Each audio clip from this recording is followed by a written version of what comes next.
नमस्कार, मैं सुनील वर्मा आपका स्वागत करता हूं एक नए प्लेटफॉर्म पर जिसका नाम है रिजल्ट मित्र। रिजल्ट मित्र के इस प्लेटफॉर्म पर एक नई जर्नी आज हम स्टार्ट करने जा रहे हैं और ये नई जर्नी है इंडियन ज्योग्राफी अर्थात भारत के भूगोल की। न सिर्फ हम एक नई जर्नी स्टार्ट करने जा रहे हैं बल्कि एक इतिहास बनाने जा रहे हैं। अब प्रश्न आएगा कि सर, एक नया टॉपिक स्टार्ट हो रहा है तो इतिहास कैसे बनेगा। इतिहास ये इस रूप में बनने वाला है कि इसके सभी टॉपिक को मैं एक तरफ से कंप्लीट करवाने वाला हूं। दूसरी बात, इस टॉपिक को मैं इतने शानदार तरीके से कंप्लीट करवाऊंगा कि अगर आपने इससे पहले इंडियन ज्योग्राफी पढ़ा भी होगा, किसी से भी पढ़ा होगा, तब भी आपको यहां पर इतनी नई चीजें मिलेंगी कि आपका इंटरेस्ट इस टॉपिक में बहुत ज्यादा हो जाएगा। और मैं इस टॉपिक को जिस तरह से समझाना चाह रहा हूं, अगर आप समझ गए और आप बिल्कुल समझेंगे तो आप देखिएगा न सिर्फ आपका इंटरेस्ट बढ़ेगा बल्कि आपका स्कोर भी बढ़ेगा। इसका मतलब है कि इस टॉपिक से, इस सेगमेंट से जितने भी प्रश्न आने वाले हैं, आप सभी प्रश्नों का उत्तर मुस्कुरा कर देंगे।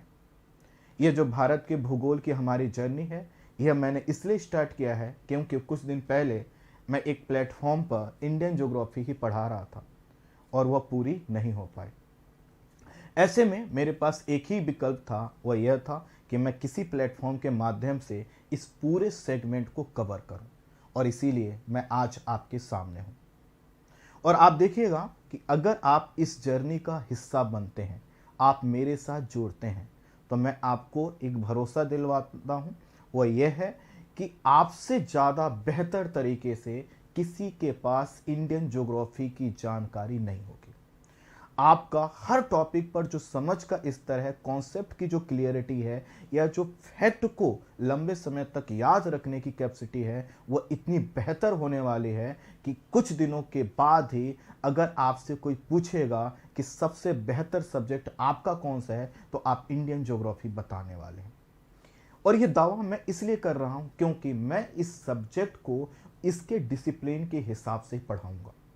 जैसा कि आपको पता है, भूगोल एक साइंटिफिक सब्जेक्ट है, इसलिए मैं इस सब्जेक्ट को उसके साइंस, उसके डिसिप्लिन के अनुसार आगे बढ़ाऊंगा। और आप देखिएगा कि जितने भी टॉपिक कंप्लीट होंगे वह आपके दिमाग में बिल्कुल शीशे की तरह क्लियर होंगे। टॉपिक दो तो रूप में क्लियर होते हैं, एक ऊपर से भी हो जाता है, हमें पता ही नहीं चलता कि क्या पढ़ लिया, फिर हम अपने को जो है कि अंडर एस्टिमेट करते हैं, हमको लगता है हम ही नहीं समझ पाए होंगे, गुरुजी ने तो सही से समझाया होगा। मैं आपको कह रहा हूं कि अगर आपने इससे पहले कभी भी भूगोल नहीं पढ़ा होगा, तब भी आप देखिएगा शानदार जानकारी आपके पास मिलने वाली है। बस आपको कुछ काम करना होगा। पहला काम ये कि जो जो मैं चीज़ें बताते चलूँ उसको करते चलिएगा, उसको होमवर्क के रूप में लीजिएगा। दूसरा, यहां पर जब आप टॉपिक पढ़ रहे हैं तो समझने का प्रयास कीजिएगा, फैक्ट ढूंढने और रटने, याद करने का प्रयास मत कीजिएगा। जितने फैक्ट्स आपको चाहिए मैं सब दूंगा, लेकिन कॉन्सेप्ट के साथ दूंगा, और उस कॉन्सेप्ट को आने में थोड़ा समय लगेगा। इसका मतलब है कि मैं कोई चीज़ लाकर बमबारी नहीं कर दूंगा। तो कई लोगों को लगेगा सर गुरुजी स्लो पढ़ा रहे हैं। स्लो नहीं पढ़ा रहे हैं, एक एक नींव, एक एक ईंट रखूंगा, नींव बनाऊंगा, महल बनाऊंगा, और देखिएगा इंडियन ज्योग्राफी का जो ये महल होगा इतना खूबसूरत बनने वाला है कि आप हमेशा इंडियन ज्योग्राफी के लिए इस क्लास को प्रेफर करेंगे। जब भी आपको रिवीजन करना होगा, आप चाहें तो इस क्लास को देख लीजिएगा और आपकी जो जानकारी है एकदम ताज़ा हो जाएगी। तो आइए हम इस इंडियन ज्योग्राफी के सेगमेंट को स्टार्ट करते हैं। जैसा कि आप देख सकते हैं, यह इंडियन ज्योग्राफी का पहला लेक्चर है। अब पहला लेक्चर अगर आप कर रहे हैं और इससे पहले आपने इंडियन ज्योग्राफी के सिलेबस और उसकी स्ट्रेटजी पर जो मेरा बनाया गया वीडियो है, अगर आपने नहीं देखा है तो मैं प्लीज़ आपसे रिक्वेस्ट करूंगा कि आप उसको देख लीजिएगा, जिससे आपको पता चल जाए कि आखिर हमें क्या क्या पढ़ना होता है। और वहाँ पर मैंने बताया है कि हमें कैसे पढ़ना है, वो चीज़ें मैं यहाँ पर नहीं बताऊँगा। सीधे मैं टॉपिक पर आ जाता हूँ, जो टॉपिक आज हमें डिस्कस करना है। लेकिन इतना ज़रूर कहूँगा, मेरी क्लास में रटना मना है, समझना जरूरी है। समझने के उद्देश्य से बैठिए, कॉपी पेन लेकर बैठिए। स्लाइड पर आपको बहुत कम चीज़ें मिलेंगे, अर्थात अगर आप ये सोच कर आए होंगे कि स्क्रीन पर टेक्स्ट ही टेक्स्ट होगा, आप पढ़ लेंगे, नोट कर लेंगे, तो नहीं। मैं एक एक लाइन आपके सामने रखूंगा, समझाऊंगा, एक एक शब्द जो मैं यूज करने वाला हूं उसको समझाऊंगा। तो आपका जो अप्रोच होना चाहिए वो ऑफलाइन क्लास के रूप में होना चाहिए। आप कॉपी पेन लेकर बैठ जाइए, जो मैं समझाते चल रहा हूँ, जो आप समझते चलिएगा, नोट करते चलिएगा। हाँ, अब आप में से कुछ लोगों की चिंता होगी, उनको आदत पड़ जाती है पीडीएफ की, कि सर पीडीएफ नहीं मिलेगा क्या, हमको नोट करना होगा। मैं आपसे कहूँगा नोट करते चलिए, आपका नोट्स में आप बन जाएगा, दूसरा पीडीएफ भी मिलेगा।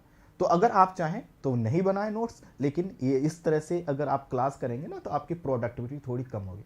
नोट्स बनाते चलिएगा, पीडीएफ भी मैं दूंगा। पीडीएफ कहाँ दूंगा? मैं रिजल्ट मित्र के जो है कि टेलीग्राम चैनल पर, उसका लिंक आपको वीडियो के डिस्क्रिप्शन में मिल जाएगा, उसको आप कर लीजिए। दूसरा, अगर आपने भारत के भूगोल और उसकी स्ट्रेटजी का वीडियो आपने नहीं देखा है तो मैं आपसे रिक्वेस्ट करूंगा कि उसको देख लीजिएगा। इस वीडियो को अभी यहीं रोक दीजिए, उसको देख लीजिएगा, ताकि आपको पता चल जाए कि हमें कौन कौन से टॉपिक कवर करने हैं, उनकी सीक्वेंसिंग क्या होगी।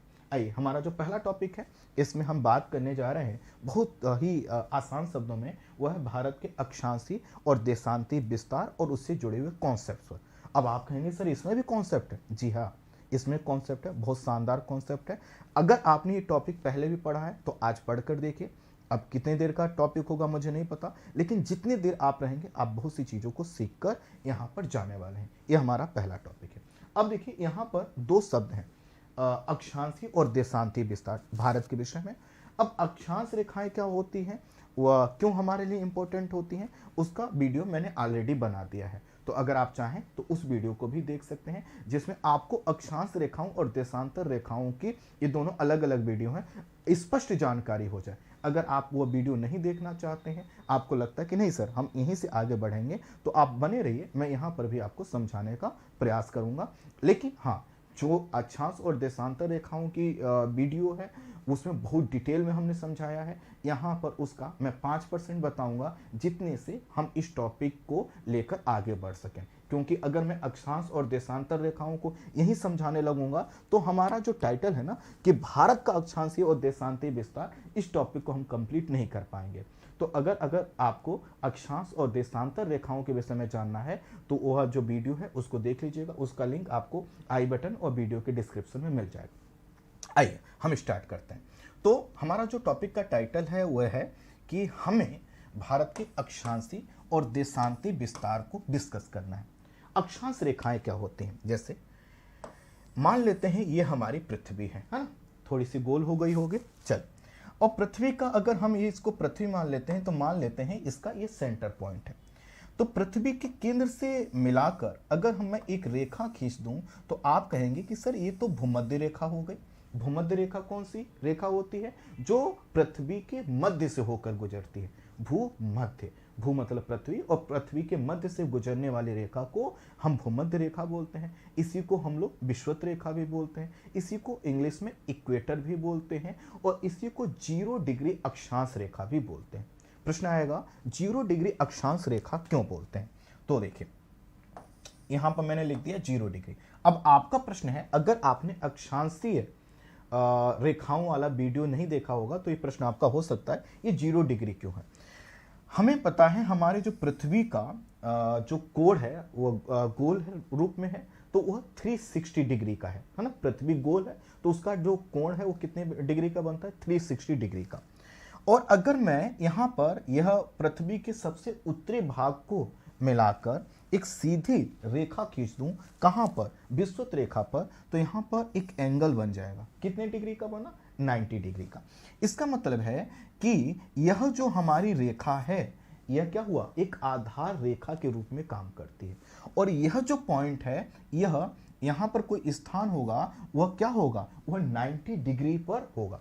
इसीलिए आपने देखा होगा यहां पर लिखा होगा आपके एटलस में 90 डिग्री।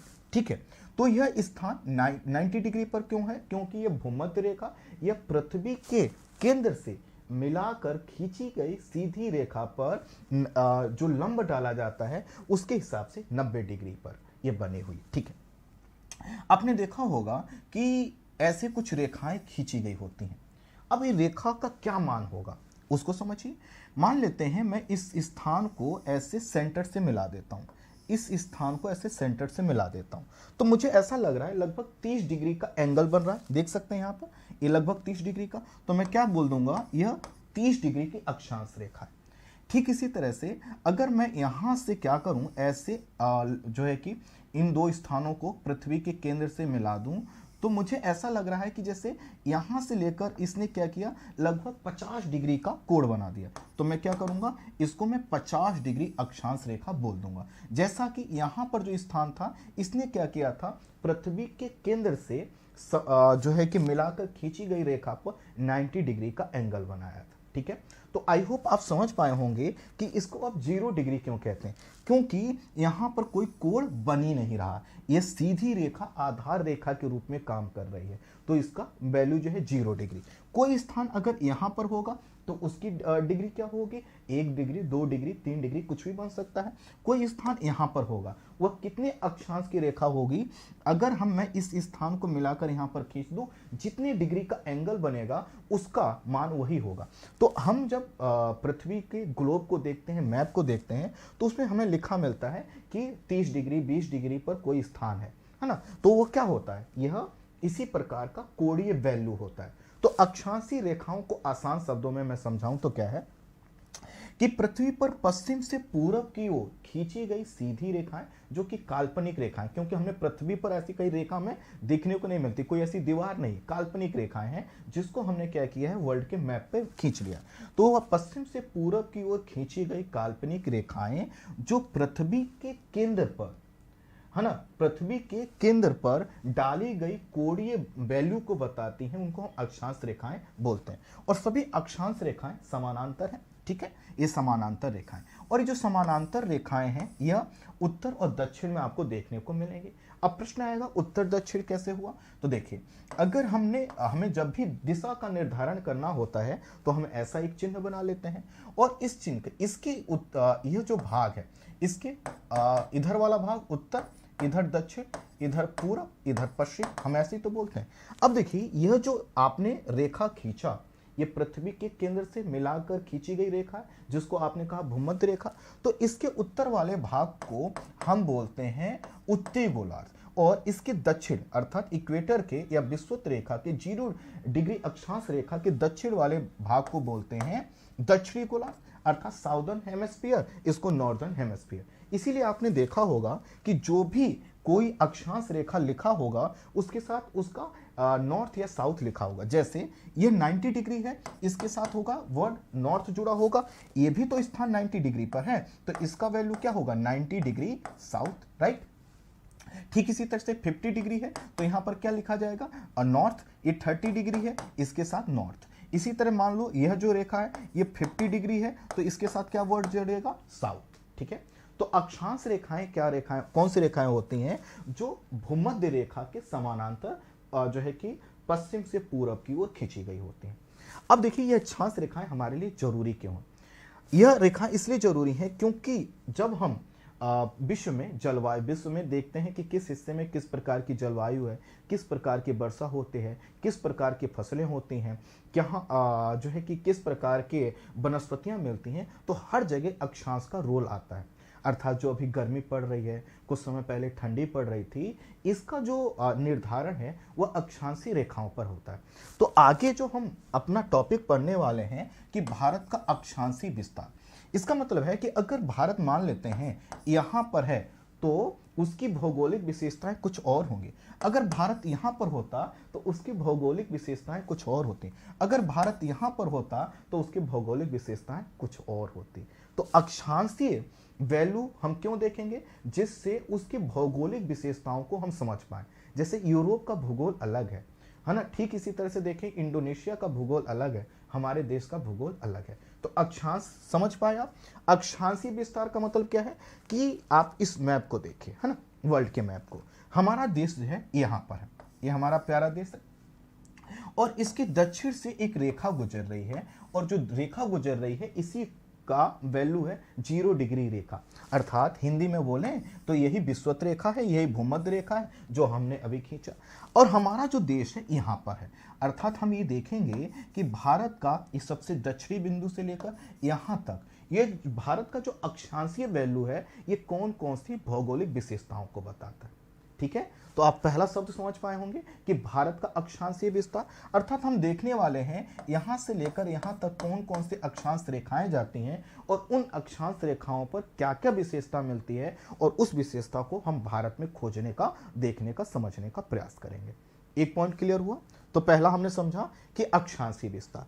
प्रश्न आएगा दूसरा कि सर ये अक्षांश तो समझ में आ गया, ये रेखाएं हैं जो कि पश्चिम से पूरब की ओर खींची गई हैं विषुवत रेखा के समानांतर, इनसे हम क्या करेंगे, किसी स्थान की भौगोलिक विशेषता को हम समझते हैं। जैसे अगर मैं आपसे कहूं कि यूरोप में अभी क्या पड़ रहा होगा, ठंडी की गर्मी, तो आप कहेंगे कि सर गर्मी पड़ रहा होगा। मैं कहूंगा कितनी गर्मी, क्या भारत इतना, तो आप कहेंगे कि नहीं सर भारत इतनी गर्मी नहीं पड़ेगी ना। मैं आपसे पूछूंगा क्यों नहीं पड़ेगा, उसके पीछे कारण क्या है, तो आप बताते हैं, जिन लोगों को थोड़ा सा ज्योग्राफी की जानकारी है, क्योंकि सर हमारा जो देश है वह विषुवत रेखा के पास में है, और विषुवत रेखा के पास वाले क्षेत्रों में गर्मी ज्यादा पड़ती है, और वहीं जो यूरोप है वह विषुवत रेखा से काफी दूर है, तो वहां पर क्या होगा, गर्मी कम पड़ेगी। अर्थात दोनों का अक्षांशीय वैल्यू क्या हो गया, चेंज हो गया, तो उनकी विशेषताएं क्या हो जाएंगी, चेंज हो जाएंगी। ठीक इसी तरह से अगर हम इस क्षेत्र की बात करें तो इसकी अक्षांशीय वैल्यू बदल गई, इसलिए इसकी विशेषताएं बदल गई। तो हम इस तरह से भारत के अक्षांशीय वैल्यू को लेकर बात करेंगे, उसकी इंपॉर्टेंस को समझने वाले। दूसरा शब्द भी संक्षेप में समझिए, मैं देशांतर रेखाओं पर भी बात कर चुका हूं, उसका भी वीडियो आपको आई बटन में और वीडियो के डिस्क्रिप्शन में मिल जाएगा, उसका लिंक, आप उसको भी देख सकते हैं। यहां पर संक्षेप में समझ लीजिए। फिर से हम अपनी पृथ्वी को बनाते हैं, मान लेते हैं फिर से ये हमारी पृथ्वी है। अब अभी तक जो मैंने रेखा खींची थी वह पश्चिम से पूरब की वो क्षैतिज रेखाएं खींची थी। अब मैं क्या करता हूं, फिर से मैं यहां पर इसके सबसे उत्तरी पॉइंट को सबसे दक्षिणी पॉइंट से मिलाकर एक रेखा ऐसे खींच देता हूं। इसने भी क्या किया, पृथ्वी को लगभग 2 बराबर भागों में डिवाइड कर दिया। तो यहां पर हमने क्या देखा, नॉर्थ और साउथ। तो यहां पर हम क्या देख सकते हैं, इसने क्या किया, पृथ्वी को जो उत्तरी ध्रुव को दक्षिणी ध्रुव से मिलाकर खींची गई एक जो सीधी रेखा है, यह क्या है, एक देशांतर रेखा है। इसका भी कुछ वैल्यू होगा। अब देखिए इसका जो वैल्यू है ठीक उसी तरह से 0 डिग्री, यहां का भी क्या है, 0 डिग्री है। और जैसे जैसे हम आगे बढ़ेंगे, इससे जैसे जैसे दूर जाएंगे उनका क्या होगा, डिग्री बढ़ता चला जाएगा। जैसे यहां से 0 डिग्री से हम जैसे जैसे नॉर्थ और साउथ की ओर जा रहे थे, डिग्री बढ़ रहा था, ठीक इसी तरह से इससे हम जैसे जैसे दूर जाएंगे उनकी डिग्री बढ़ती चली जाएगी। आसान शब्दों में समझिए, आपने अपनी पृथ्वी को कि ग्लोब को देखा होगा तो आपको कुछ ऐसी रेखाएं खींची हुई दिखी होंगी, और यह रेखाएं क्या कर रही होंगी, नॉर्थ पोल को साउथ पोल से मिलाकर खींची गई होंगी, और सभी जाकर कहां पर, आप जो है कि पोल पर जाकर एक दूसरे से मिल जाती होंगी। तो इस तरह की जो रेखाएं आप देखते हैं ना, यही रेखाएं क्या हैं, देशांतरी रेखाएं। जैसे आप सब लोगों ने संतरा देखा होगा, मौसमी देखा होगा, तो उसकी जो फांक होती है ना, उसका जैसे हम छीलते हैं तो उसके फांक का मतलब होता है उसका पूरा जो एक पीस आपको मिलता है कुछ उस रूप में, तो इन्हीं को बोलते हैं देशांतर रेखाएं। अब ये जो देशांतर रेखाएं हैं इनसे क्या पता चलता है, पहले मैं आपको यहां पर एक रेखा को हाईलाइट कर देता हूं। ये रहा हमारे 0 डिग्री देशांतर रेखा, ठीक है, ये रहा 0 डिग्री देशांतर। 0 डिग्री देशांतर रेखा के इस तरफ जो भी स्थान होंगे उनको बोलते हैं पूर्वी गोलार्ध के देश, और इसके इधर के जो देश हैं इनको बोलते हैं पश्चिमी गोलार्ध के देश, ठीक है, पश्चिमी गोलार्ध के देश। अब हमें अपने देश की लोकेशन के विषय में जानकारी प्राप्त करना है, हमने अक्षांशीय वैल्यू भी हमें देखना है, देशांतरी वैल्यू देखना है। तो हम ये देखेंगे कि हमारा जो देश है क्या वह कहीं यहां पर है या फिर इसके इधर है, क्या हमारा देश यहां पर है, क्या हमारा देश यहां पर है, या जो मैंने आपको अभी एक छोटा सा इमेज बना दिया वहां पर है। ये देशांतरी वैल्यू ही दरअसल हमें बताएगी कि भारत का समय का निर्धारण कैसे होगा। जैसे आपने देखा होगा, हम लोग मैच जब देखते हैं, है ना, वर्ल्ड कप वगैरह देखते हैं, कोई भी मैच देखते हैं ना, सबकी रुचि जो है कि क्रिकेट में नहीं होती, कुछ लोगों की फुटबॉल में होती, तो वहां पर अलग समय पर मैच होता है, हमें अलग समय पर। जैसे वहां पर कोई दोपहर में मैच हो रहा है तो हो सकता है हमको वह शाम को देखने को मिले, ऐसा होता है नहीं, लाइव चल रहा होता तब भी। तो दरअसल हम इस टॉपिक के माध्यम से अक्षांशीय और देशांतरी वैल्यू के माध्यम से एक तो हम ज्योग्राफिकल लोकेशन देखेंगे, दूसरा हम समय का निर्धारण कैसे हम लोगों ने किया। जैसे कि आपने सुना होगा कि हमारे यहाँ की जो मानक समय रेखा है उसका कोई देशांतरी वैल्यू है। मैं आगे समझाऊंगा कि मानक समय रेखा क्या होती है, हमारे यहाँ का जो समय है वो 5.5 घंटे ही आगे क्यों है, ग्रीनविच की रेखा क्या होती है, ये सब चीज़ें हम समझेंगे। यहाँ पर संक्षेप में समझिए कि देशांतर रेखाएं कौन सी रेखाएं होती हैं। देशांतर रेखाएं जो उत्तरी ध्रुव को दक्षिणी ध्रुव से मिलाकर खींची गई रेखा है उसको हम देशांतरी रेखा बोलते हैं। और इन देशांतरी रेखाओं की एक विशेषता और देखिए, इस सभी देशांतरी जो रेखाएं हैं यह पोल पर जाकर एक दूसरे से मिल जा रही है ना। और यह जो प्रमुख 0 डिग्री देशांतर रेखा है यह पृथ्वी को 2 हिस्सों में डिवाइड कर दे रही है, पूर्वी गोलार्ध और पश्चिमी गोलार्ध। तो हम देखेंगे कि भारत की स्थिति कहां पर है, वो पूर्वी गोलार्ध में, पश्चिमी गोलार्ध में है, या फिर उत्तरी गोलार्ध में है, या फिर दक्षिणी गोलार्ध में। ठीक है, इसको मैं लिख भी देता हूं, ये रहा उत्तरी गोलार्ध, ये रहा आपका दक्षिणी गोलार्ध। देखो बच्चों, मैंने आपसे पहले ही कहा कि जितना मैं लिख रहा हूं, जो मैं समझाने का प्रयास कर रहा हूं, आप उतनी ही चीजें नोट करते चलो। नोट्स तो करो एक बार, फिर आप देखो आपके नोट्स मांगने के लिए लोग कहां कहां से आते हैं। किसी ने 2-2 लाख रुपए देकर कोचिंग किया होगा, उसके पास भी इतना बेहतर नोट्स नहीं होगा, इतनी बेहतर समझ नहीं होगी। बस टॉपिक को समझने के उद्देश्य से आना बैठना, एक एक टॉपिक क्या होगा एकदम शीशे की तरह, पानी की तरह क्लियर हो गया। आई होप अक्षांश और देशांतर शब्द को आप आसान शब्दों में समझ चुके हैं। ठीक है, अब यहां पर आइए, इसको देखिए। यहां पर हम क्या करते हैं, कुछ रेखाओं को हाईलाइट कर लेते हैं जिससे आपको, ये रहा हमारा इक्वेटर। ठीक है, इसको हम 0 डिग्री देशांतर रेखा बोल सकते हैं। ठीक है, और इसी के समानांतर जो रेखाएं हैं उनको हम क्या बोलेंगे, देशांतर रेखा, सॉरी, ये 0 डिग्री अक्षांश रेखा, इसके समानांतर जितनी भी रेखाएं होंगी उनको हम अक्षांश रेखाएं बोलेंगे, और उनकी जो भी डिग्री होगी उसके नाम पर उसका नामकरण हमने किया होगा, जैसे 30 डिग्री, 40 डिग्री, 50 डिग्री। ठीक है, ये अक्षांश रेखाएं। अब देखिए, इस अक्षांश रेखा को अगर आपने देख लिया तो देशांतर रेखा को भी देख लीजिए, ऐसे यहां पर। ठीक, ये रहा हमारा 0 डिग्री देशांतर रेखा। तो मैंने जैसा कि आपसे कहा था, अक्षांश रेखा हमारी पृथ्वी को 2 भागों में डिवाइड कर देता है। अक्षांश, ये जो 0 डिग्री अक्षांश रेखा का जो दक्षिण का भाग है, इसके दक्षिण का, इसको हम बोलते हैं दक्षिणी गोलार्ध, और इसको बोलते हैं हम उत्तरी गोलार्ध। अब हम अपने देश को देखें तो हमारा देश कहां पर है, उत्तरी गोलार्ध में। दूसरा, मैंने आपसे कहा था कि जो 0 डिग्री देशांतर रेखा है ये भी पृथ्वी को 2 भागों में, कौन कौन से, एक तो पूर्व और दूसरा पश्चिम में डिवाइड करती है। अब देखिए, फिर से हम अपने देश को देखें तो हमारा जो देश है वो कहां पर आ गया, पूर्वी गोलार्ध में आ गया। इसके आसान शब्दों में कहूं तो जो हमारा देश है वह उत्तरी और पूर्वी गोलार्ध में है। उत्तरी पूर्वी गोलार्ध में स्थित हम अपने देश के विस्तार को यहां से लेकर यहां तक, ये जो हम दूरी देखेंगे, इसकी विशेषताएं देखेंगे, इसमें हम अक्षांशीय विशेषताओं को देखेंगे। अब देखिए, यह जो 0 डिग्री देशांतर रेखा है इसके पैरेलल बहुत सी रेखाएं खींची गई होंगी। इसका मतलब यह है कि हमारा यह जो देश का पश्चिमी भाग है यहां से होकर कोई देशांतर रेखा गुजरती होगी, और ये जो सबसे पूर्वी भाग है वहां, जो हमारा देश का सबसे पूर्वी भाग है वहां से भी कोई देशांतर रेखा गुजरती होगी। तो हमें इसी विशेषता, इसी अक्षांशीय और देशांतरीय विस्तार को समझना है। अब देखिए, कुछ लोगों को लगा होगा अरे बाप रे, अभी तो टॉपिक भी स्टार्ट नहीं हुआ और गुरुजी ने इतनी कहानी सुना दी। कहानी नहीं है, यही समझ है, और इसी चीज को आपको समझना है। जिन ऑफलाइन क्लासेस में आप 2-2 लाख रुपए देकर जाते हैं या आप देने का प्लान कर रहे थे, मत दीजिए, पैसे बचाइए। हाँ, ये जरूर कीजिएगा कि इसी टॉपिक को आप किसी भी अपने दोस्त मित्र से, जिसने 2 लाख 4 लाख जितने भी फीस दी होगी ना, उससे बात कीजिएगा इस टॉपिक को देखने के बाद, पूरा कंप्लीट करने के बाद, और कहिएगा कि भैया तुम तो ऑफलाइन क्लास में पढ़ रहे हो, तुम तो ऑनलाइन क्लास में पढ़ रहे हो, ऑफलाइन जो भी पढ़ता हो, ठीक है, मुझे अक्षांश और देशांतरी विस्तार वाले टॉपिक पर आपसे बात करना है। वो आपको 10-15 फैक्ट आपको बता के कहेगा टॉपिक खत्म। अब उसको कहना कि एक्सप्लेन करे वो टॉपिक को, उसकी सांसें फूल जाएंगी। वो कहेगा इसमें एक्सप्लेन क्या करना है, अक्षांश ये होता है, देशांतर ये होता है, इतना विस्तार, और फिर आप करना जो आप अभी कर रहे हो, आगे करने वाले। ठीक है, चलिए आगे बढ़ते हैं। तो अब मैंने आपको कुछ बेसिक चीजें समझा दी हैं, फिर से आप इसको देख लीजिए। यहां पर देख पा रहे होंगे, ये रहा इक्वेटर, इक्वेटर के पैरेलल कुछ रेखाएं खींची गई हैं।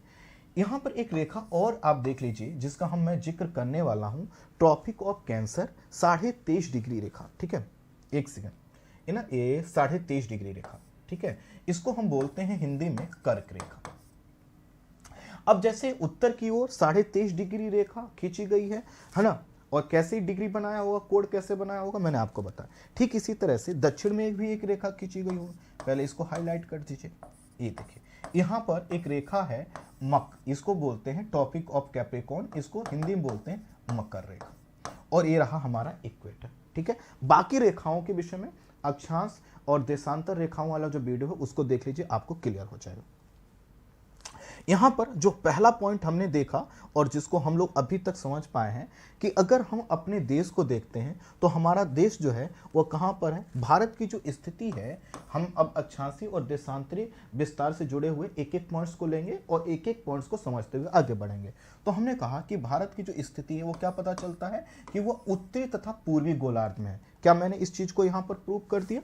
जी हाँ, आप देखिए इस चीज को हम लोगों ने यहां पर प्रूव किया। ये रहा हमारा देश, और ये कहां पर है, चूंकि इक्वेटर के नॉर्थ में है, उत्तरी गोलार्ध का देश हो गया, और चूंकि यह जो 0 डिग्री देशांतर रेखा के पूरब में है तो उत्तरी और पूर्वी गोलार्ध का देश है। पहला हमारा पॉइंट क्लियर हुआ, आगे बढ़ते हैं। ठीक है, अच्छा यहां पर भी आप देख सकते हैं। ठीक है, इस चीज को यहां पर भी दिखाया गया है, यहां पर देख लीजिए इक्वेटर है, अच्छे से दिखाया गया है। ये रहा आपका ट्रॉपिक ऑफ कैंसर अर्थात कर्क रेखा, इस पर भी हम बात करेंगे, वो किन किन क्षेत्रों से होकर गुजरती है, उसका क्या वैल्यू है उसको देखेंगे। एक सेकेंड, अच्छा अब देखिए यहां पर एक अगला जो पॉइंट है वो देखना है, उसको देखने के लिए इसको देखिए, है ना। हमारे क्लास में बच्चों यही होगा, बहुत कुछ समझ के आप जाओगे। हमने ये तो देख लिया जो हमारा देश है वह उत्तरी और पूर्वी गोलार्ध में, और हमारा जो देश है वो किस कॉन्टिनेंट में आता है, एशिया कॉन्टिनेंट। कहोगे गुरुजी ये तो हम बचपन से सुनते आ रहे थे। अब देखो जब हम एशिया की बात करते हैं तो यह जो क्षेत्र है ना, ये वाला पूरा क्षेत्र देखिएगा, ये तुर्की का ये वाला क्षेत्र, यह पूरा क्षेत्र, ये पूरा आप क्षेत्र ले लीजिए। ठीक है, यही क्षेत्र हम देखते हैं। अब जब हम ये क्षेत्र देखते हैं तो हमें ये मैप मिलता है। इसका मतलब है कि अगर हमसे कोई पूछे कि हमारा देश कहाँ पर है तो हम बताते हैं उत्तरी और पूर्वी गोलार्ध में है। और उत्तरी और पूर्वी गोलार्ध बताते हुए हमने दो चीजें क्लियर कर दिया। पहला कि हमारा जो देश है वो 0 डिग्री अक्षांश रेखा के उत्तर में है, दूसरा हमने कर दिया 0 डिग्री देशांतर रेखा के पूर्व में। अब देखिए हमारा जो देश है वो किस में आता है, एशिया कॉन्टिनेंट। एशिया कॉन्टिनेंट के किस हिस्से में आता है, वो आता है साउथ एशिया। ठीक है, साउथ एशिया वाले क्षेत्र में। इसका मतलब है कि एशिया को भी हमने रीजनल भागों में, कई भागों में डिवाइड किया है। ये हमारा साउथ एशिया है, इसको बोलते हैं साउथ ईस्ट एशिया। अब देखिए ये जो मैं आपको मैप दिखा रहा हूं, जितना ध्यान से देख सकते हो देख लीजिए, आगे सब चीजें जुड़ेंगे। आगे जब मैं आपसे कहूं कि मैं बात कर रहा हूं ईस्ट एशिया की, आपका एकदम दिमाग में इमेज क्लियर हो जाना चाहिए, अच्छा किस क्षेत्र की बात कर रहे हैं। नॉर्थ एशिया शब्द यूज करूं, सेंट्रल एशिया शब्द यूज करूं, साउथ वेस्ट एशिया शब्द यूज करूं, ये दिमाग में आपके क्लियर होना चाहिए। यहां पर अभी जो हमने समझा कि हमारा जो देश है वह किस में आता है, वह दक्षिणी एशिया में आता है। तो देखिए भारत एशिया महाद्वीप की दक्षिणी भाग में स्थित देश है। क्या यह भी क्लियर हो गया? अब बताओ जब इस तरह से मैं हर पॉइंट क्लियर करूंगा तो क्या आपको नहीं लगता कि एक एक चीज एकदम दिमाग में क्लियर होगी? अगले पॉइंट्स पर बढ़ते हैं। ठीक है, अब देखिए अगला जो पॉइंट्स है भारतीय उपमहाद्वीप का, चूंकि हम अपने देश के विषय में बात करते हैं तो भारत जो है वो भारतीय उपमहाद्वीप का सबसे बड़ा देश है। अब एक नया शब्द आ गया, तो जैसा कि मैंने आपसे बोला था कि कोई नया शब्द आएगा मैं उसको समझाऊंगा। एक शब्द समझिए उपमहाद्वीप, है ना। उपमहाद्वीप, उपमहाद्वीप का मतलब है कि जो महाद्वीप से छोटा है। महाद्वीप क्या है, स्थल का बड़ा भाग। तो अगर हम देखें तो ये पूरा जो क्षेत्र है ये क्या है, उपमहाद्वीप है। इस पूरे क्षेत्र को इतना बड़ा आकार है, इसको हम जो है कि अगर चाहे तो महाद्वीप भी हम इसको बोल सकते हैं, है ना। जैसे ऑस्ट्रेलिया है एक महाद्वीप है, स्थल का बड़े रूप को हम क्या बोलते हैं, महाद्वीप बोलते हैं। तो ये जो पूरा क्षेत्र है इसको बोला जाता है उपमहाद्वीप, बड़ा आकार। ठीक है, तो भारत जो है भारतीय उपमहाद्वीप का, अर्थात ये जो पूरा क्षेत्र है इसका नामकरण हमारे देश के नाम के आधार पर ही हुआ है। क्यों? क्योंकि इस क्षेत्र का सबसे बड़ा देश हमारा देश भारत है ना। तो भारत जो है वो भारतीय उपमहाद्वीप का सबसे बड़ा देश है। भारतीय उपमहाद्वीप में दक्षिण एशिया के जो देश आते हैं उनका नाम आपको दिख रहा है, मैप भी दिख रहा है। और आपने एक और शब्द अभी मैंने आपको बताया, दक्षिण एशिया। तो दक्षिण एशिया में कितने देश आते हैं? 8 देश आते हैं। कौन से देश आते हैं उनका भी नाम लिखा हुआ है। ये शब्द आपने पहले भी सुने होंगे, लेकिन हो सकता है आपने मैप के माध्यम से ना देखा हो, और देखा था तो बहुत अच्छा किया था। यहाँ पर जो आपको टास्क है कि आप सब लोगों को, है ना, मम्मी पापा की कसम तो मैं नहीं दूंगा, है ना, आपको उनकी कसम है ना, जिनके लिए आपने कुछ सपने सजोए हैं, वो कोई भी हो सकता है। तो आप क्या कीजिएगा, आज ही एटलस ले लीजिएगा, नहीं है तो तुरंत ले लीजिएगा, है ना। और मैं बिल्कुल भी नहीं कहूँगा कि नहीं आपको नया ही लेना चाहिए, पुराना भी मिल जाए, लेकिन हाँ जो आपकी तैयारी तक आपके साथ रहे। ऐसा ना हो कि आप किसी की चीज़ लेकर आएँ और आप उस पर काम करें और आपकी चीज़ आपसे कोई लेकर चला जाए, दुख होगा ना। तो इसी तरह से एड्रेस ले लीजिए, और एड्रेस ले लीजिए तो इन शब्दों को अब जो है कि क्या करेंगे, आप देखते रहेंगे। तो 2 चीज़ें क्लियर हो गई। पहला है भारत उत्तरी और पूर्वी गोलार्ध में स्थित देश है। अगला हमने बताया भारत दक्षिण एशिया में आता है, और भारतीय उपमहाद्वीप में दक्षिण एशिया जो हम शब्द यूज करते हैं उसमें कौन कौन से देश आते हैं ये हमने आपको बता दिया, दिखा दिया। आगे बढ़ते हैं अगला पॉइंट। अब जो हमारा देश है, जो कि हम इसको मैप के माध्यम से देखें तो हमारे देश का जो टोटल विस्तार है, क्षेत्रफल, है ना, वह है 32,87,263 वर्ग किलोमीटर। अब कुछ लोग कहेंगे सर ये कैसे याद होगा? तो मुझे पता है बच्चे, आपने बहुत लोगों के नंबर याद किए हुए हैं, तो ये भी नंबर ना समझ के, ये तो आपके इमोशन का पार्ट होना चाहिए। आप सब लोग राष्ट्रवादी हो, नहीं हो तो इतना तो राष्ट्रवादी जरूर होना चाहिए कि हमें अपने देश की बेहतर जानकारी। तो जो भारत का क्षेत्रफल है वह 32,87,263 वर्ग किलोमीटर है, जो कि विश्व के कुल क्षेत्रफल का बहुत छोटा सा हिस्सा है, 2.42%, राइट। अब इतने छोटे से हिस्से पर, जैसा कि आपको पता है, अगर आप अभी अप्रैल का समय चल रहा है तो आप देखेंगे तो कई जगहों पर आपको लिखा मिलेगा कि भारत अब क्या है, अभी विश्व में सर्वाधिक जनसंख्या के मामले में दूसरे स्थान पर आता है। लेकिन बस कुछ ही दिन में ऑफिशियली ये डेटा चेंज होगा। हम लोग लिखेंगे कि भारत का जो क्षेत्रीय विस्तार है वह, या जो है कि क्षेत्रफल है, वह 32,87,263 वर्ग किलोमीटर है, जो विश्व के कुल भूभाग का लगभग 2.42% जो है कि हिस्सा धारित करता है, जहां पर विश्व की अभी तो दूसरी सर्वाधिक जनसंख्या रह रही है, लेकिन कुछ महीनों में लिखेंगे कि विश्व की सर्वाधिक जनसंख्या निवास करती है। तो हमें पता चल गया कि जो हमारा क्षेत्रफल है, अर्थात ये जो पूरा देश आप देख रहे हैं, इसमें ध्यान दीजिएगा, ये हमारा जो अंडमान निकोबार वाला भाग है और जो हमारा लक्षद्वीप वाला भाग है ये भी शामिल है। तो भारत का टोटल जो क्षेत्रफल है इतना है, ठीक है। अगला पॉइंट देख लेते हैं। भारत इतने क्षेत्रफल के साथ दुनिया का 7वां सबसे बड़ा देश है। अब वही फैक्ट्स हैं जो अभी तक आप देखते आए थे, लेकिन हम उसको, उन फैक्ट्स को थोड़ा सा क्या करेंगे, कॉन्सेप्चुअलाइज करेंगे, कॉन्सेप्ट से जोड़ेंगे, ठीक है। और जो फैक्ट्स आप बचपन से याद करते हैं उन पे हम तेजी से बढ़ जाएंगे, लेकिन फैक्ट्स वो भी आप तक जाने जरूरी है, ठीक है। अब हम कहते हैं कि 7वां हम सबसे बड़े देश हैं। अब प्रश्न आएगा कि आखिर भारत से बड़े और कौन कौन से देश हैं? ये भी जीके का प्रश्न है, और जीके का आंसर यहाँ पर लिखा हुआ है। तो भारत से बड़े जो देश हैं, रूस, कनाडा, चीन, यूएसए, ब्राजील और ऑस्ट्रेलिया। आगे बढ़ते हैं।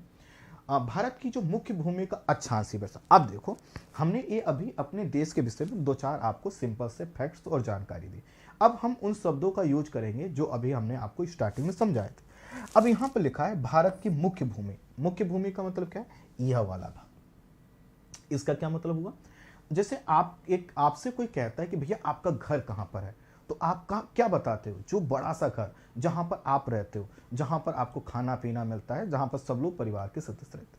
उसके अलावा आपकी जमीन का कुछ छोटा हिस्सा कहीं और भी हो सकता है, जहां पर आप जो है कि बस ऐसे ही कभी कभार उठने बैठने के लिए जाते होंगे, या आपने कभी पशु पालने के लिए एक आध जगह छोटी सी रख रखी होगी। तो इसी तरह से यह जो हम एरिया देख पा रहे हैं, यह जो पूरा स्थलीय भाग है, इसका कह रहा है कि भारत की मुख्य भूमि, तो ये वाला मुख्य भूमि होगी, और मुख्य भूमि का सबसे उत्तरी हिस्सा ये हुआ और दक्षिणी हिस्सा ये हुआ। तो यहां कह रहा है भारत की मुख्य भूमि का अक्षांशीय विस्तार 8 डिग्री 4 मिनट। यहां पर लिख लीजिए 8 डिग्री, एक सेकंड दीजिएगा,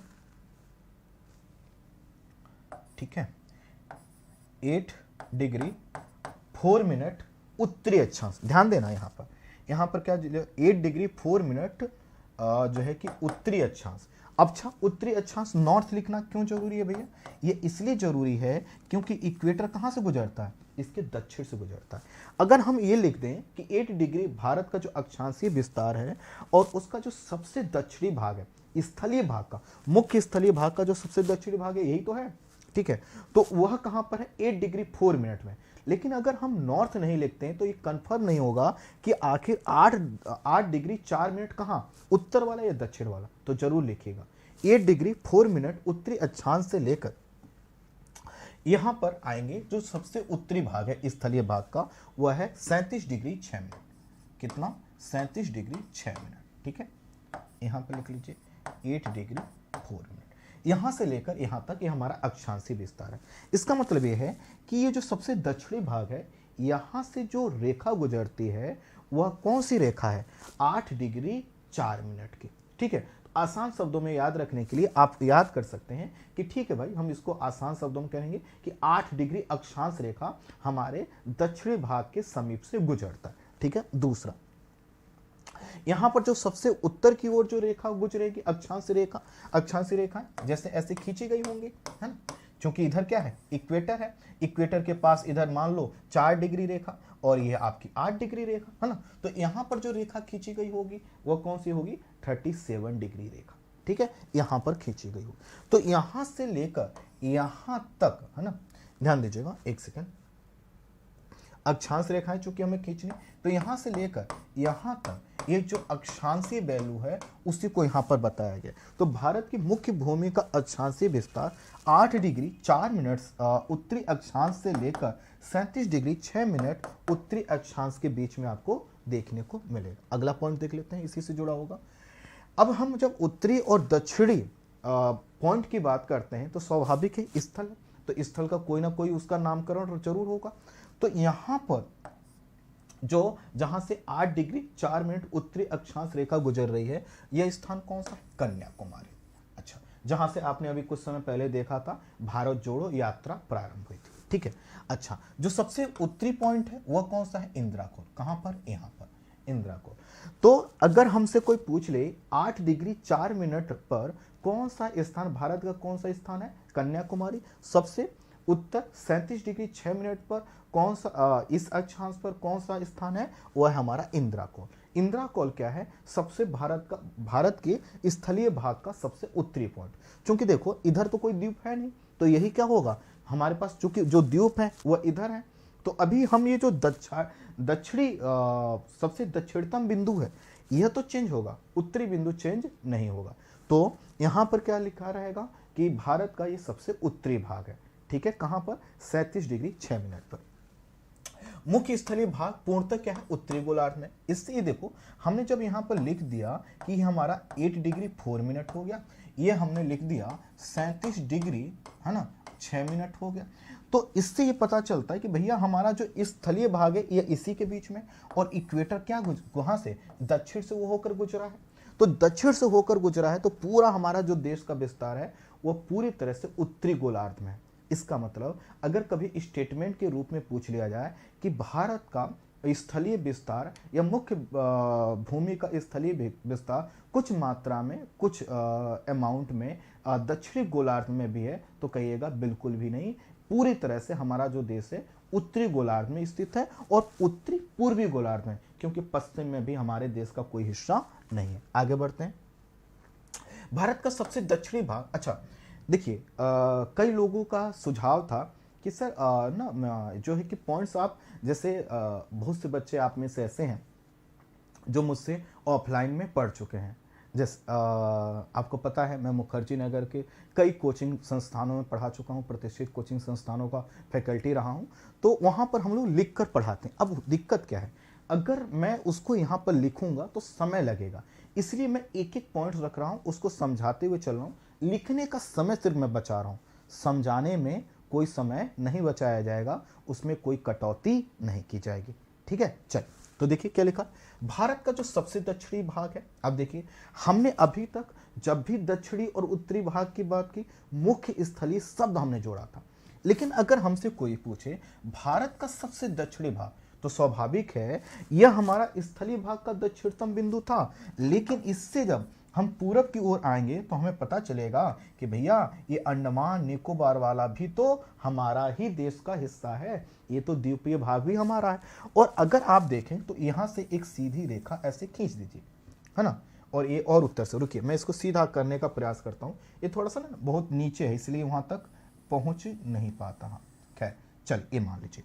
अब देखिए हमने एक रेखा जो इसके समानांतर खींचने का प्रयास किया, हमें पता चला कि हमारा जो एक द्वीप है ना, ये इसके भी दक्षिण में है, इसके भी यह जो 8 डिग्री 4 मिनट अक्षांशीय रेखा है इसके भी दक्षिण में। इससे हमें ये पता चलता है कि भैया हमारे देश का जो सबसे दक्षिणी भाग है वह यहां पर नहीं है, यह स्थलीय भाग का दक्षिणी पॉइंट है।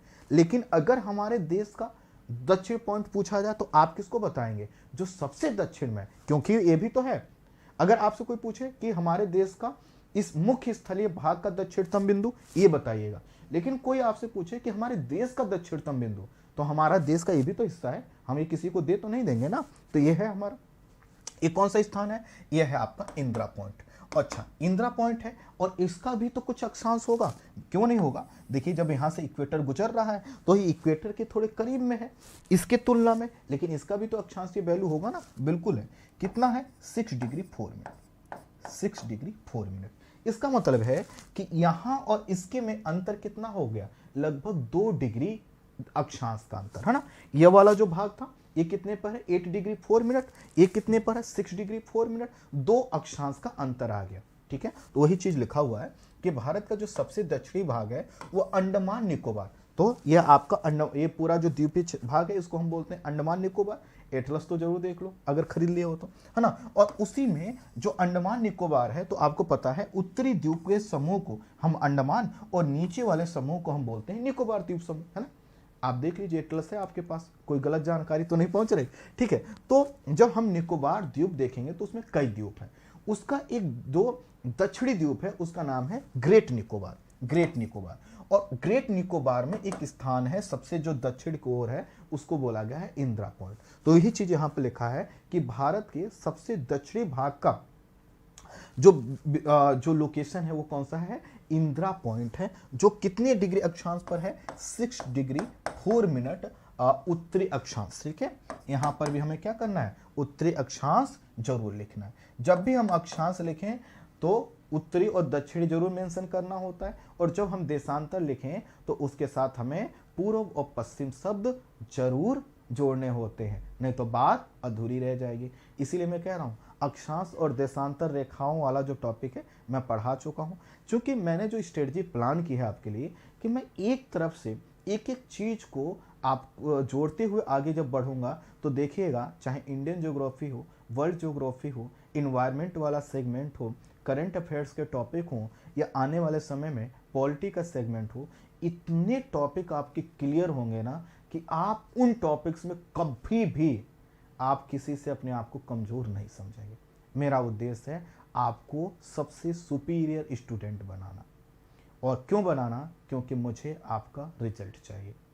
इस प्लेटफॉर्म का नाम ही क्या है, रिजल्ट मित्र। तो हमारी और आपकी मित्रता प्रारंभ हो चुकी है।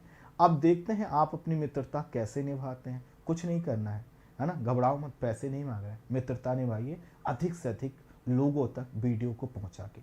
अगर आपको क्लास में क्वालिटी दिखे तो पहुंचा दीजिएगा, नहीं तो कोई बात नहीं। ठीक है, तो हमने यहां तक पॉइंट देखे, अगले पॉइंट पर आ जाते हैं। ये जो हमारा इंदिरा पॉइंट है, कई बार अगर आप किताबों में देखेंगे तो इसके कुछ और नाम भी बताए जाते हैं, जैसे पिग्मेलियन पॉइंट भी इसको एक नाम दे दिया जाता है, पार्सन पॉइंट भी नाम दिया जाता है। तो अगर कोई पूछे भैया ये पिग्मेलियन पॉइंट क्या है, तो तनाव में मत आइएगा, पता नहीं क्या है, कुछ नहीं, इंदिरा पॉइंट का दूसरा नाम है। पार्सन पॉइंट पूछे कहिएगा इंदिरा पॉइंट, कहां पर है, 6 डिग्री 6 डिग्री 4 मिनट उत्तरी अक्षांश पर है, ग्रेट निकोबार में है, अंडमान निकोबार द्वीप समूह के का ही वह हिस्सा है। आगे बढ़ते हैं।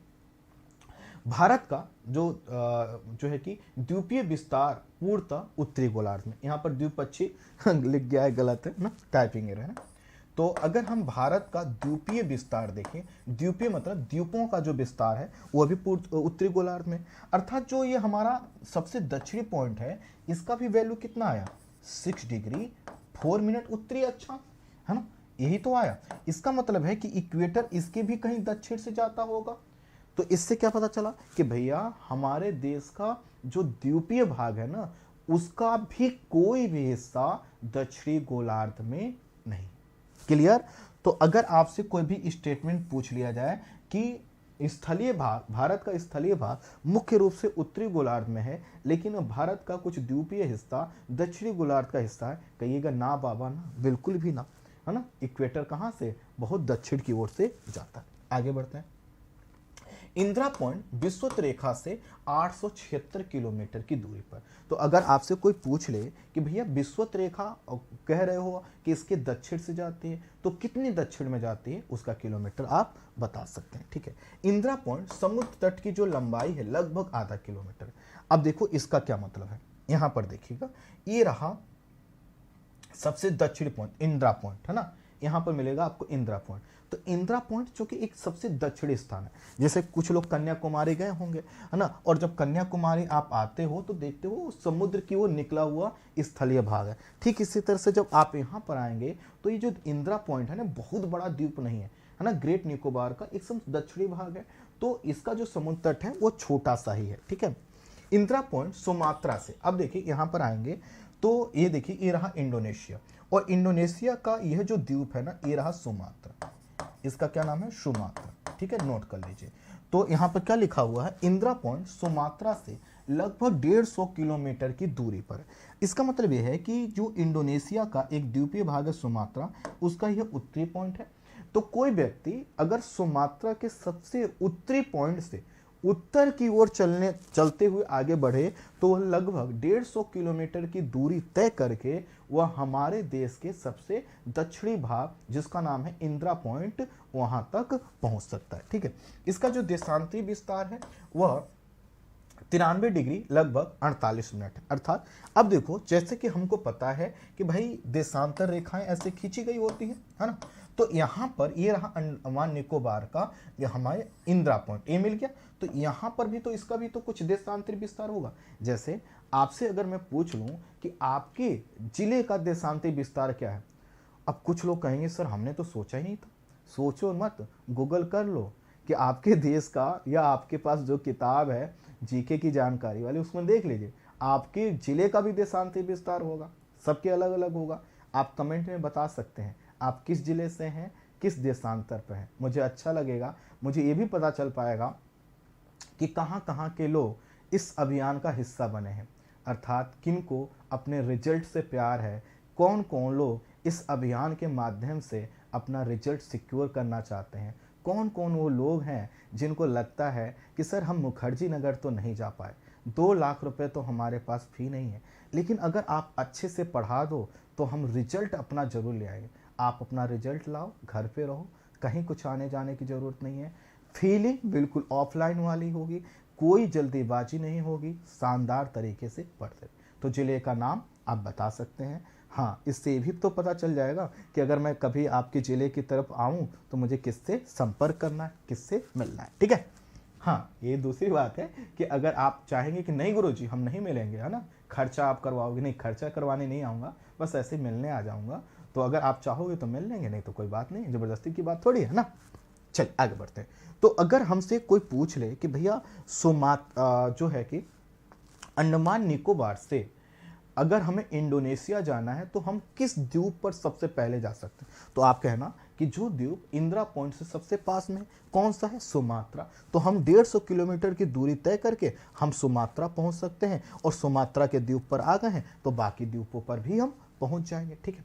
अच्छा, एक चीज और यहां पर देख लीजिए, यहां पर एक लाइन दिखाई गई है, और यह जो लाइन है यहां पर देख सकते हैं, ये रहा नीली वाली, स्टेट ऑफ मलक्का। अब स्टेट ऑफ मलक्का आप देख पा रहे हैं सुमात्रा के नॉर्थ से होकर गुजर रहा है। ये जो मलक्का जल संधि, जल संधि क्या मतलब क्या होता है, दो जो ऐसा जलीय क्षेत्र जो क्या करता है, दो जलीय क्षेत्रों को जोड़ता है। यहां पर देखो, ये आपका अंडमान सागर है और यहां पर है दक्षिणी चीन सागर, है ना, लिखा हुआ साउथ चाइना सी। अब इन दोनों को जोड़ने वाला एक पतला जलीय रास्ता है, इसी जलीय भाग को हिंदी में बोलते हैं स्टेट, जल संधि। जल संधि क्या कर रहा है, इस जल को इससे संधि कर रहा है, जोड़ रहा है। और अलग किसको कर रहा है, देखो यहां पर एक द्वीप है, यहां पर भी एक द्वीप है। पॉइंट जो है हमें जो ध्यान देना हुई है कि जो स्टेट ऑफ मलक्का है वह हमारा जो इंदिरा पॉइंट है उसके समीप से होकर गुजरता है। चाइना बहुत कूदता है ना, आपको लगता है कि चाइना इतना पावरफुल है, क्या है, कैसे है। अब ये जो चाइना है, अगर ये ज़्यादा भारत को परेशान करे और भारत ये ठान ले कि तुमको हम बताते हैं, तुम्हारा दिमाग हो गया है खराब।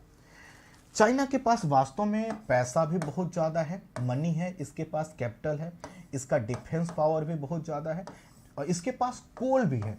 लेकिन जो इसके पास नहीं है वह क्या है, पेट्रोलियम प्रोडक्ट, है, इसके पास नहीं है। ये क्या करता है, इधर से यह जो हमारा वही ये जो हमारा अभी मैंने बताया दक्षिण पश्चिम एशिया, याद आया आपको, मैं दक्षिण पश्चिम एशिया का मैंने मैप दिखाया था, जो गल्फ कंट्री, वहां से क्या करता है, ये तेल लेकर आता है और यहां से लाकर ये तेल की आवश्यकता पूरी करता है। भारत क्या करे, इसके आपको पता है, इंडोनेशिया के दक्षिण की ओर जाओगे, थोड़ा सा पूरब की ओर जाएंगे तो आपको ऑस्ट्रेलिया मिल जाएगा। तो एक संगठन बना है जिसका नाम है क्वाड, है ना। क्वाड में क्या है, 4 देश हैं, कौन कौन से, पहला हमारा देश, दूसरा यूएसए, तीसरा है ऑस्ट्रेलिया, ठीक है, चौथा है जापान। अब जब क्या हो, मान लेते हैं कि चाइना खूब कूद फांद करे, उसको लगेगा कि मैं कुछ भी कर सकता हूं, भारत कहे अभी बताते हैं तुम क्या क्या कर सकते हो। ये जो मलक्का जल संधि का रास्ता है ना, चूंकि ये हमारे करीब में है, भारत अपनी नेवी को मजबूत कर दे। और ऑस्ट्रेलिया से कहे तुम भी देखते रहना।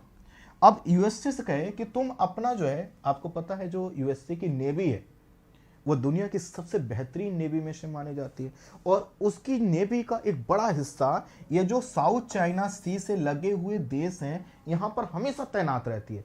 क्योंकि यूएसए ने क्या किया है, कुछ देशों को वादा कर रखा है कि हम तुम्हारी रक्षा करेंगे। उसमें से एक देश फिलीपींस भी है, एक देश ताइवान भी है, बहुत से देश हैं, है ना। अब यहां पर यूएसए कहे कि हमने अपनी नेवी मजबूत कर दी। इधर जो है कि जापान है, इसने कहा कि हम अपनी नेवी को थोड़ा सा दक्षिण की ओर भेज देते हैं। अब बताओ, अब जब इसको क्या होगा, अगर चाइना को हम तेल ना पहुंचने दें तो क्या हो जाएगा, इसका कचूमर निकल जाएगा। अब आपको समझ में आ रहा होगा, अरे अंडमान निकोबार मतलब इसका इंपॉर्टेंस बहुत, जी हाँ, यह हमारे देश का जो भाग है ये ज्योग्राफिकल पॉइंट ऑफ व्यू से तो अल्टीमेट है ही है। यहाँ पर जब आप जाओगे तो इसकी भूगोलिक विशेषताएं तो आपको बहुत शानदार मिलेंगे ही मिलेंगे, लेकिन इसका जो वैल्यू है, इसका जो इंपॉर्टेंस है, यूएसए वाले कहते हैं कि भैया ये आपको जो द्वीप मिल गया है ना, यह क्या करेगा, चाइना के दांत तोड़ने का काम करेगा। ड्रैगन है ना, ड्रैगन को रोकने के लिए मलक्का जल संधि पर क्वाड के माध्यम से भारत क्या कर सकता है, अपनी पकड़ को मजबूत कर। इसीलिए तो भले ही भारत से किसी देश की नाराजगी हो जाए, लेकिन जैसे ही चाइना की बात आती है तुरंत सभी देश भारत के पास आ जाते हैं कि तुम ही हो भैया, रोक सकते हो। क्यों? क्योंकि पूरा इंडियन ओशन पर चाइना की जो निर्भरता है वो भारत उसको कंट्रोल करता है और ये कंट्रोल तब तक करता रहेगा जब तक भारत की नेवी मजबूत है, भारत का एयरफोर्स मजबूत है, भारत के बायलैटरल जो है कि ट्रीटी कई देशों से हो रखे। आई होप आप इस चीज को थोड़ा सा जोड़ेंगे। मेरी क्लास में यही चीज होगा, आपको हर चीज में जोड़ कर बताऊंगा। मेरी क्लास जब आप करोगे तो सिर्फ आप ज्योग्राफी नहीं समझोगे, ज्योग्राफी के साथ साथ आप देखना इन क्लासेस के माध्यम से आपका आईआर में इंटरेस्ट बढ़ जाएगा, करंट अफेयर्स में आप अच्छा करने लगो। चलिए एक एक करके देखते हैं, है ना। अब आगे के पॉइंट पर बढ़ जाते हैं। अगला पॉइंट क्या है कि भारत के मुख्य स्थलीय भाग का जो अक्षांशीय विस्तार है, हमने क्या बताया कि भैया 37 डिग्री 6 मिनट उत्तरी अक्षांश से लेकर कितने तक, 8 डिग्री 4 मिनट उत्तरी अक्षांश के बीच में है। इसका मतलब यह हुआ कि भारत का जो टोटल अक्षांशीय वैल्यू है वह कितने हैं, 29 डिग्री 2 मिनट। अब आपसे जो प्रश्न पूछे जाएगा इस लाइन से वो ये होगा कि यहाँ पर भारत के सबसे दक्षिणी भाग से लेकर सबसे उत्तरी भाग के बीच, है ना, उत्तरी भाग के बीच कितनी अक्षांशीय रेखाएं खींची जा सकती हैं? बोल देना 29 रेखाएं। क्योंकि ये जो वैल्यू है मिनट वाली वो तो पूरी तरह से नहीं खींची जा सकती, लेकिन आपको अच्छा एक चीज और, जो अक्षांशीय रेखाएं हमने बताया आपको, हमने क्या बताया था, ये हमारी पृथ्वी इक्वेटर, इसके पैरेलल रेखाएं, तो आपने देखें तो कितनी मैक्सिमम पैरेलल रेखाएं हो सकती हैं, है ना। यहाँ पर क्या होगा, 1 डिग्री 2 डिग्री 3 डिग्री, एक एक डिग्री के अंतर पर अक्षांशीय रेखाएं को हम खींच सकते हैं।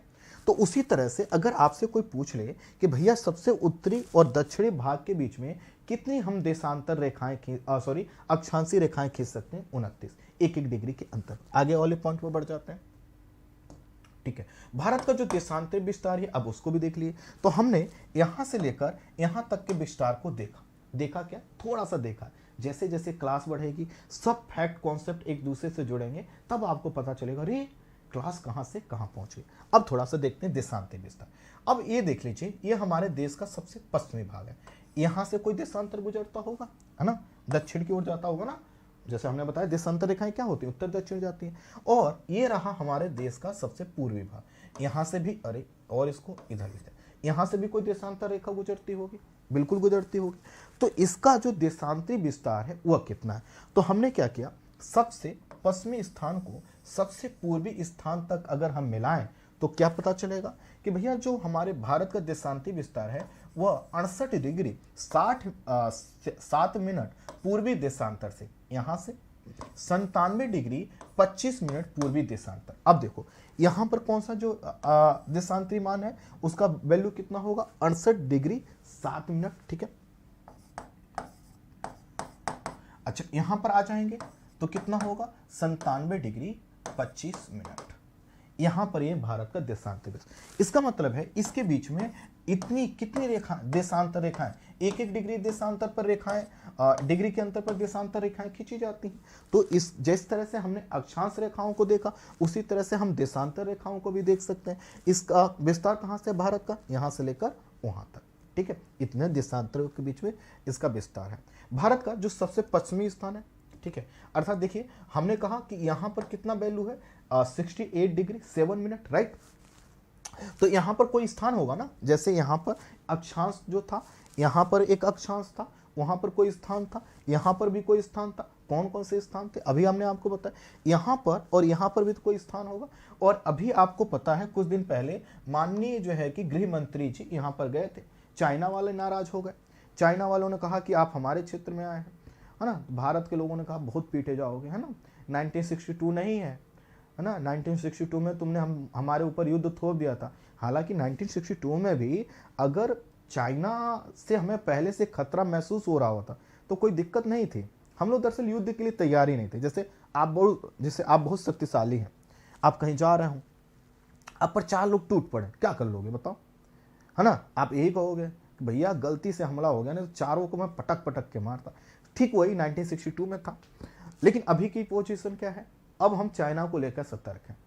तो चाइना अगर किसी भ्रम में है कि भई हमारे पास तो बड़ा पैसा है, हमारे पास फाइटर जेट ज़्यादा है, सही बात है, उनकी नेवी भी हमसे बड़ी, सही बात है, लेकिन सबसे बड़ी बात है हम तुमसे तैयार हैं।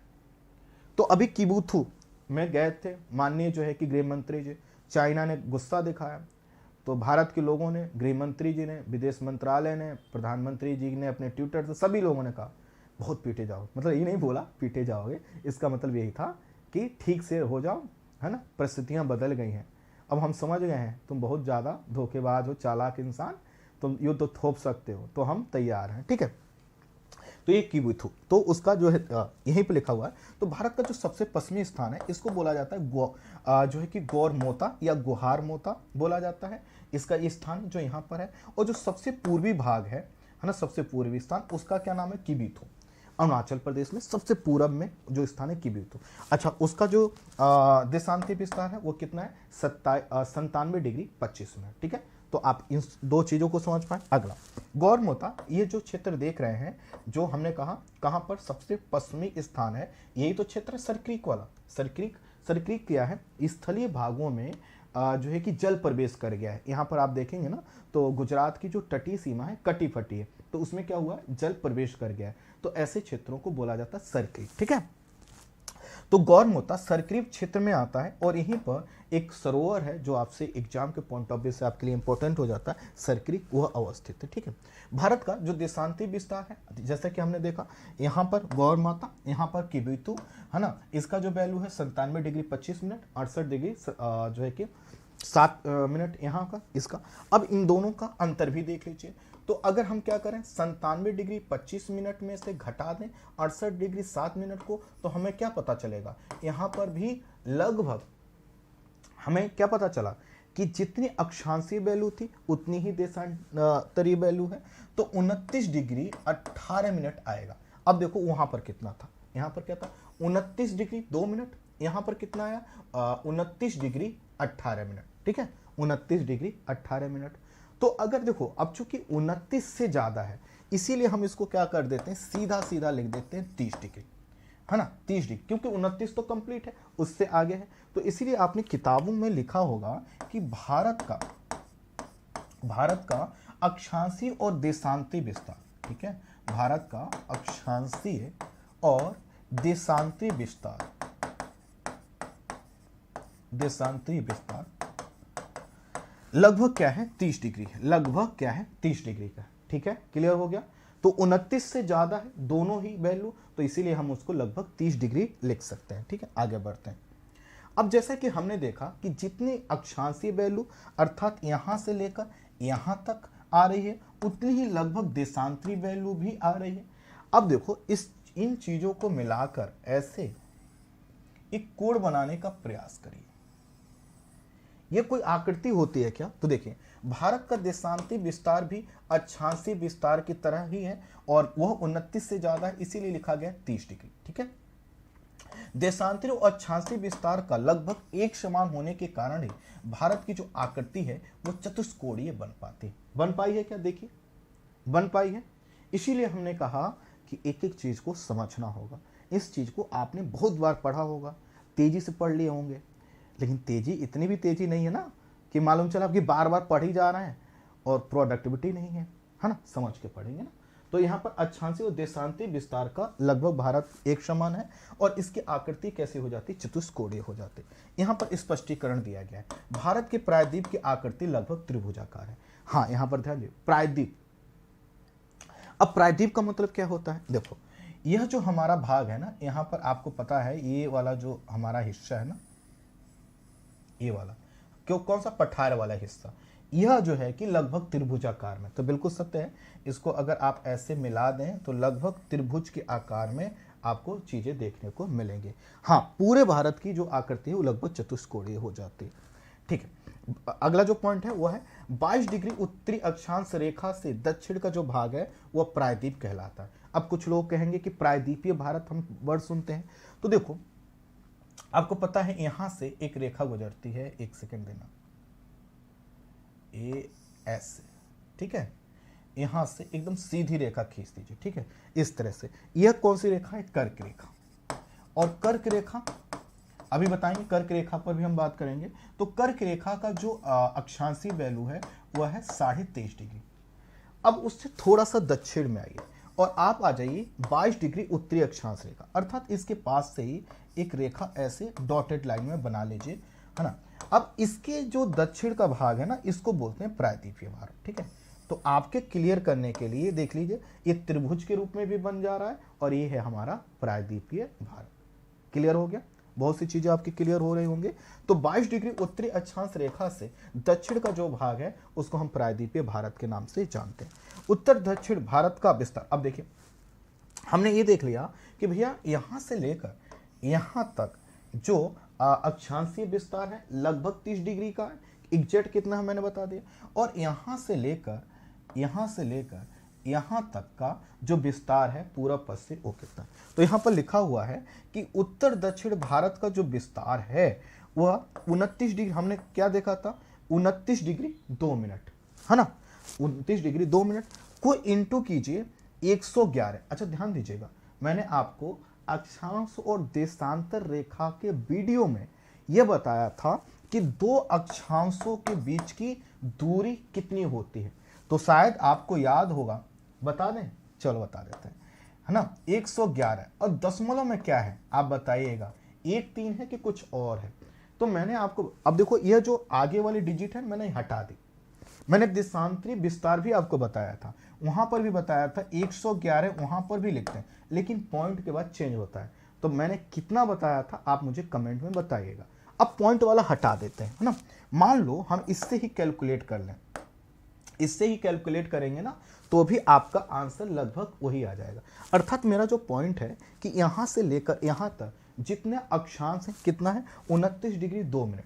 जब हम उसके दो अक्षांश रेखाओं के बीच की जो दूरी है जो लगभग 111 किलोमीटर है ना, 111 किलोमीटर से ज़्यादा होती है, 111.13 किलोमीटर होती है। जब हम उससे क्या करेंगे, मल्टीप्लाई करेंगे, तो हमें पता चलेगा यहाँ से लेकर यहाँ तक की जो दूरी है वह कितनी है, 3214 किलोमीटर। और वहीं अगर देशांतरी जो वैल्यू है वह हमको कम मिलेगी। देशांतरी जो वैल्यू है पूर्व पश्चिम का अगर हम विस्तार देखें तो कितना मिलेगा, 2933 किलोमीटर, है ना। अब आप प्रश्न करोगे, है ना, मुझे पता है आप प्रश्न करेंगे। प्रश्न ये करेंगे कि सर आपने अभी हमें बताया कि अक्षांशीय विस्तार भी लगभग 30 डिग्री, देशांतरी विस्तार भी लगभग 30 डिग्री और 29 डिग्री समथिंग दोनों का वैल्यू आ रहा था।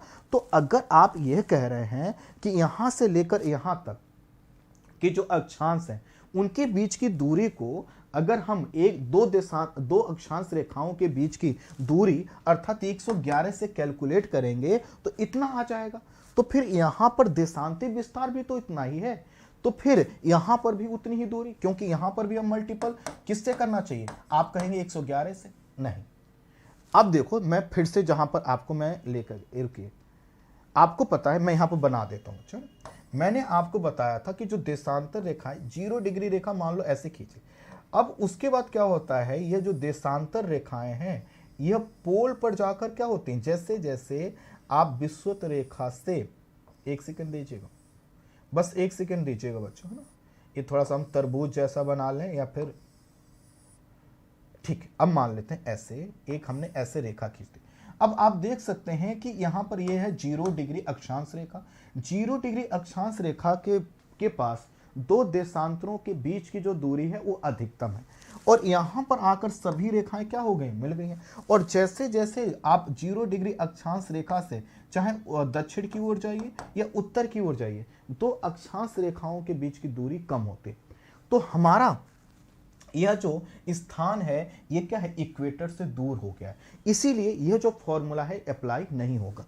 यहां पर अगर देखो हमारा जो देश है ना वह कुछ यहां पर होता तो उसकी वैल्यू कुछ और होती, यहां से लेकर यहां तक की वैल्यू कुछ और होती। हमारा देश क्या है, उत्तर में है, और इसके वजह से हमारे देशांतरी विस्तार ज्यादा होने के बावजूद इतना मतलब लगभग 30 डिग्री का देशांतरी विस्तार होने के बावजूद किलोमीटर में दूरी क्या हो जाती है, कम हो जाती है, क्योंकि जैसे जैसे हम इक्वेटर से पोल की ओर जाते हैं देशांतर रेखाओं के बीच की दूरी कम होती चली जाती है, क्योंकि अल्टीमेट उनको जो हमारा नॉर्थ पोल है साउथ पोल है वहां पर जाकर एक दूसरे से मिल जाना।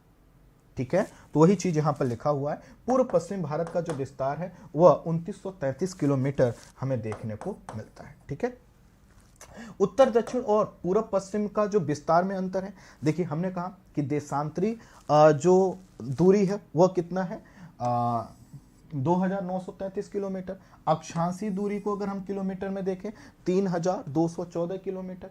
इसमें से अगर हम माइनस कर लें कि भैया अंतर कितना आया, अर्थात समान अक्षांश और देशांतर होने के बावजूद, जैसे हमने कहा 30 डिग्री अक्षांशीय विस्तार लगभग 30 डिग्री, देशांतरी विस्तार लगभग 30 डिग्री, फिर भी अंतर कितना, तो आप इन दोनों को क्या कर लीजिए, यहां पर माइनस कर दीजिए, और वो कितना आएगा, इसमें से माइनस कर दीजिएगा इसको, तो 281 किलोमीटर। ठीक है, अब देखो अगर आपसे ये पूछ लिया जाए कि अगर हमारा जो देशांतरी विस्तार है वो यहां पर ना होकर यहां पर होता तो क्या यही दूरी होती, तो कहना नहीं, हम जितना ही इक्वेटर की ओर जाएंगे तो हमारा जो लगभग 30 डिग्री देशांतर का वैल्यू है वो बढ़ता चला जाएगा। अर्थात अगर हमारा यह जो भाग है ना ये यहां पर होता तो अलग वैल्यू होती, अगर यहां पर होता तो बहुत ही अलग वैल्यू होती। क्लियर है, चलो आगे बढ़ते हैं। तो हमने क्या देख लिया, हमने ये देख लिया कि भैया अक्षांशीय और देशांतरीय विस्तार। प्रायद्वीपीय भारत के पूर्व में, अब देखिए तो हमने अक्षांशीय विस्तार देखा। अब इसके पूर्व में देखेंगे तो हमें पता चलेगा भैया ये है बंगाल की खाड़ी, ठीक है, इधर है आपको अरब सागर और इधर है इंडियन ओशन।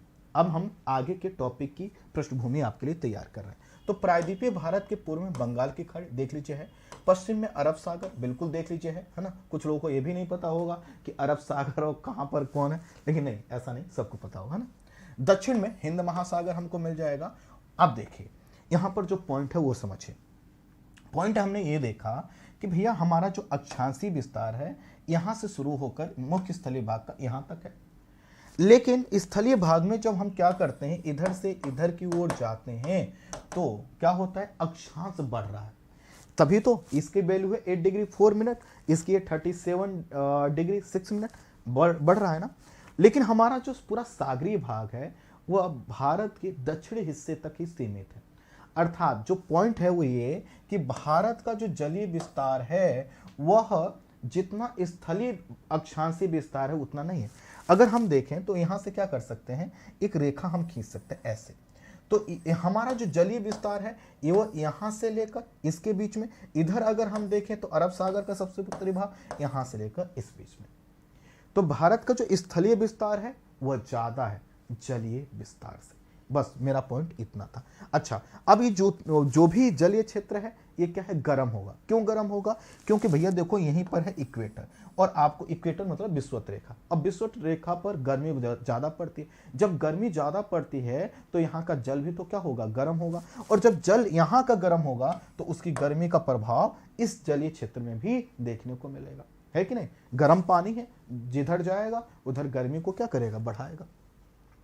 सागर एवं महासागर के चारों ओर कुछ अन्य सक्रिय खाड़ियां भी हमें देखने को मिलेंगी, कुछ क्रीक मिलेंगे, कुछ जल संधियां और चैनल हमें यहाँ पर देखने को मिलेंगे, ठीक है।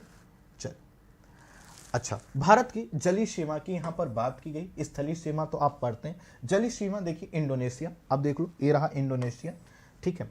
थाईलैंड, इधर की ओर आएंगे आपको थाईलैंड मिल जाएगा। म्यांमार ये रहा, यहाँ पर ये देखिए, जब ये आप देख रहे हैं ना अंडमान निकोबार आइलैंड, ये अंडमान सागर, तो यहाँ पर आपको थाईलैंड मिल जाएगा। बांग्लादेश, पाकिस्तान, मालदीव और श्रीलंका से लगती, ठीक है। भारत की सामान्य जानकारी का ये जो चैप्टर इंपॉर्टेंट है।